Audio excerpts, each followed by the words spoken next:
మందులకి సప్లిమెంట్స్కి ఉన్న డిఫరెన్స్ సింపుల్గా చెప్తాను. మందులు ఏం చేస్తాయంటే సిమ్టమ్స్ని తగ్గిస్తాయి, ప్రాబ్లమ్ని కాదు.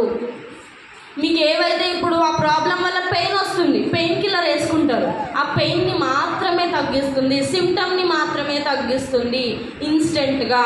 మరి సప్లిమెంట్స్ ఏం చేస్తాయి? మీకు లాంగ్ రన్లో, దీర్ఘకాలంలో మనకు ఆ ప్రాబ్లం వేర్ల నుంచి మనకు ఆ ప్రాబ్లంని పర్మనెంట్గా తగ్గించడానికి సప్లిమెంట్స్ అనేవి హెల్ప్ అవుతాయి. సో ఇక్కడ మనకి ఒక సైంటిస్ట్, క్యాన్సర్ని డిస్కవరీ చేసిన సైంటిస్ట్ ఈయన, నోబెల్ ప్రైజ్ విన్నర్ ఈయన, డాక్టర్ ఆటో వార్బర్గ్. ఈయన మనకి ఏం చెప్తున్నారంటే, no disease including cancer can exist in an alkaline environment. మన బాడీ ఎప్పుడైతే ఆల్కలైన్ కండిషన్లో ఉంటుందో అక్కడ క్యాన్సర్ కూడా పుట్టే ఛాన్స్ అనేది ఉండదు. మన బాడీలో మినరల్స్ అనేవి అంత ఇంపార్టెంట్ రోల్ని ప్లే చేస్తుంది. ప్రతి సెల్ వర్క్ అవ్వాలన్నా కూడా మినరల్స్ అనేది అవసరం. సో మినరల్స్ మన బాడీలో